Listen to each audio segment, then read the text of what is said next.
Olá, alunos do sexto ano! Vou dar início a mais uma aula de língua inglesa. Hoje é a aula de número 31. Estamos no quarto bimestre, na unit Who is Ringing the Bell? Hoje vamos conversar um pouco mais sobre o uso do present continuous em inglês, falar sobre dois verbos específicos, né? Que são os verbos to wear e to get, tá? Conversar um pouco mais sobre os contextos de usos para esses verbos. A página de referência é a página 7 da nossa apostila. E vou iniciar essa aula de hoje fazendo um review, né? Sempre faço com vocês uma revisão, voltando a comentar sobre o present continuous, né? Então, hoje, nós vamos analisar mais exemplos, tá? Para vocês perceberem as formas de uso.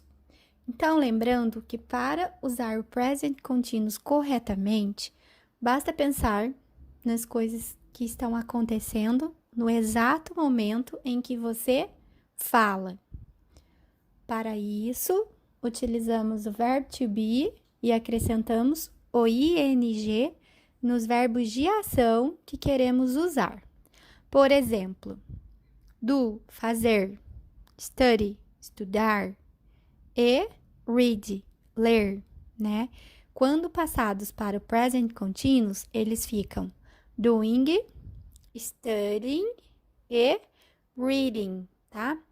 Lembrando que quando traduzimos, eles têm terminações de, né, indo, ando, tá? Endo e assim por diante. Como no exemplo aí com o verbo drink. Drink significa beber, né? Verbo é tudo que é ação, então a ação de beber. Drink está no infinitivo, quando eu uso a partícula to drink, beber. Quando eu coloco na frase, por exemplo, I am drinking water, né? Eu estou bebendo água. O ing já transforma o verbo, né, em bebendo, tá? Ele tem essa capacidade. E aí, então, quando eu falo I am drinking water, eu estou falando sobre uma coisa que está acontecendo no exato momento em que estou falando, né? Agora. Isso, então, é a grande marca aí do present continuous em inglês. Lembrando que estou fazendo uma revisão com vocês. Vejamos um exemplo usando o verbo eat, né? Eat, to eat, comer, no infinitivo. Quando eu digo you are eating a hamburger, você está comendo um hambúrguer. No momento da fala, o ing transforma, então, a ação de estar comendo, tá? Seguido aí, claro, né, da presença do verbo to be. You are eating. Lembrando que present continuous é um tempo composto, né? Agora, um exemplo usando o verbo to talk, né? Talk é conversar. She is talking to her teacher. Ela está conversando com a sua professora. Por exemplo, talking, conversando, né? A ação de conversar está acontecendo agora, conversando no gerúndio, né? No nosso português. Um exemplo usando o verbo read. Read significa ler. Quando eu falo to read, vou lembrar novamente vocês que quando eu uso a partícula to, né? To read, to do, o verbo está no infinitivo. Então, no caso aí, sozinho, ele significa ler. Quando eu faço essa estrutura, né? Usando um pronome, usando o verbo to be, acrescentando o ing e usando um complemento, eu estou fazendo uma frase usando o present continuous. E até aqui, todos os exemplos que comentei com vocês, podemos transformá-los tanto em negativos quanto interrogativos. Basta seguir a regrinha que tem na tabela da página 7. Vou fazer um exemplo para vocês perceberem. Quando eu falo we are reading a book, nós estamos lendo um livro. Se eu quiser falar que não estamos lendo um livro, eu teria que acrescentar o not. We are not reading a book. Ou we aren't reading a book. Ou então na forma interrogativa, né? E aí eu posso trocar o sujeito. Quero perguntar para você se você está lendo um livro. Are you reading a book? Você está lendo um livro, né? E temos aí um outro exemplo ainda usando o verbo cook. To cook, né? Que vem de cozinhar, preparar, no sentido de comida. They are cooking the meal. Eles estão preparando a refeição, né? Só acrescentar o ing também. E uma outra coisa que eu vou pedir para vocês dar um destaque aí é que todos esses exemplos que eu fiz com vocês, né?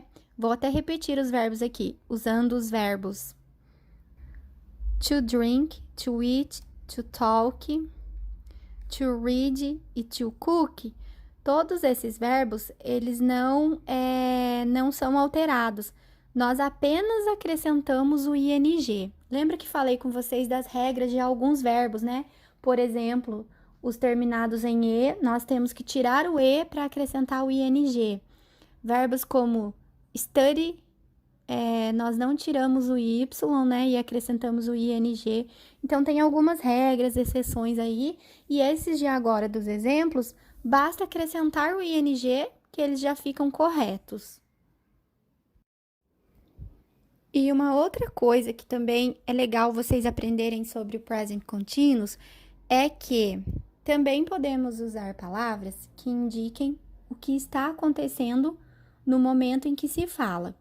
Isso reforça o uso desse tempo verbal. Veja, por exemplo, esse exemplo. I can't answer my cell phone. I am driving right now. Temos aí uma oração, né, bem completa, uma frase bem completa. Então, eu não posso atender meu celular. Estou dirigindo agora. Esse right now, né, a palavrinha now aí, indica tempo agora, tá? Nesse momento. Então, é um advérbio, né? I can't answer my cell phone. I am driving right now. Ou quando eu quero dizer I am washing the dishes now. Eu estou lavando a louça agora. Ou ainda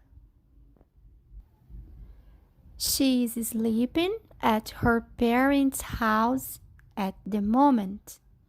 Ela está dormindo na casa dos pais dela neste momento. Então, quando eu falo também at the moment, é um tipo de expression, né, de expressão, que dá para acrescentar sempre como um complemento nessas frases de present continuous, porque tem essa ideia, né, de agora, nesse momento, tá? Então, now e at the moment. Ou também, posso usar ainda essa próxima palavrinha.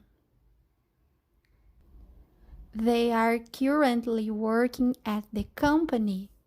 Eles estão trabalhando na companhia atualmente. Ou eles estão atualmente trabalhando na companhia. Aí você vê onde fica melhor essa palavra, né, quando traduzimos. Não precisa seguir exatamente ao pé da letra, mas saber que o currently também significa atualmente, né, no sentido de agora. Uma outra palavrinha que dá para usar com as construções de present continuous. Essas três, então, citadas para vocês, né? Acrescentando dicas aí de uso, né, na língua inglesa. E para hoje, eu também trouxe para vocês outras informações, como eu disse lá no início do vídeo, sobre dois verbos importantes na língua inglesa, tá? Então, vamos ler juntos e aí eu vou explicar para vocês sobre essas duas palavrinhas, tá? Muitos verbos em inglês possuem vários significados e permitem o seu uso em diversas situações. Muitos acham que isso facilita a aprendizagem. Outros pensam que essa variedade de usos e significados acaba complicando. Mas, independente de qualquer coisa, temos que concordar que aprendendo alguns verbos-chave, vamos dizer assim, a comunicação na língua inglesa se torna mais fácil e objetiva. E podemos dizer, então, que um verbo muito importante é o verbo wear, tá? Que significa, entre outras coisas, usar, vestir ou calçar. Principalmente no que diz respeito a peças de roupas, né? Acessórios, como aparelho no dente, óculos, que mais? Tipos de sapatos, tipos de roupas.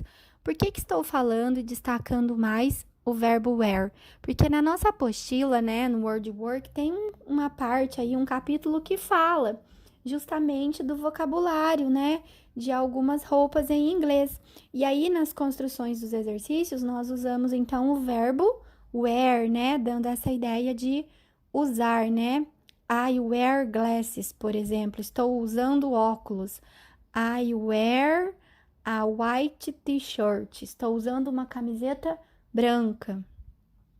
I wear black shoes, estou usando sapatos pretos, né? Então, assim por diante, usando aí o verbo wear.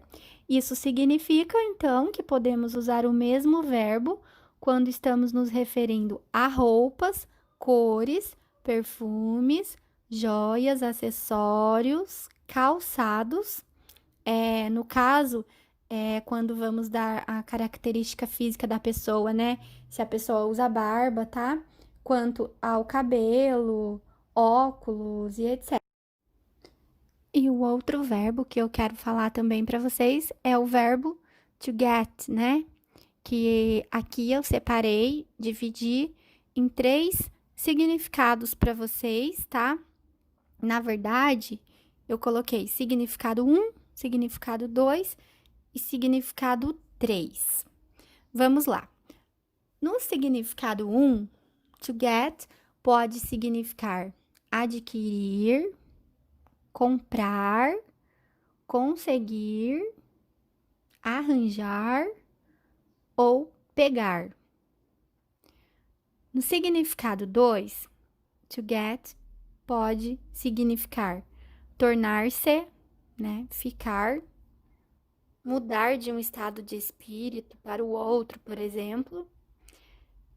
E no significado 3, to get pode significar receber, alguém que deu algo para você, doar, ou também receber um presente.